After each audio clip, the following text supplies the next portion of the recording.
Takot nang gumamit yung mga tao eh. Hindi kaya gimmick ng mga parakto. Nakaisip sila ng magandang paraan para gibain ang racket natin. Dapat. Malaman natin kung sinong gumagawa nito. Kung hindi, babagsak ang negosyo natin. Kumilos kayong lahat. Alamin ninyo kung sino naghahalo ng cyanide. Mayor, huwag ka na magpagod, Mayor. Ano ka mo, Lucio? Ang sabi ko, huwag na kayo magpagod sa kakahanap sa akin. Ano ka mo? Ikaw?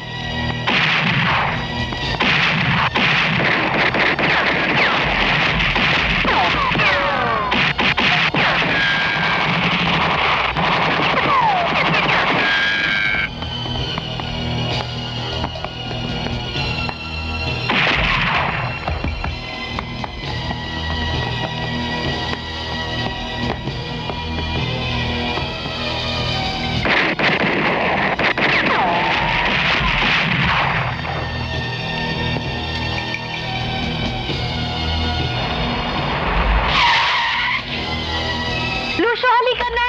Dali! Huwag mo ako sinisigawan at masakit ang paa ko! Sabi ko, sige, urong to. Bilis! Takot na mo ako, nakita mo ika-ika na ako.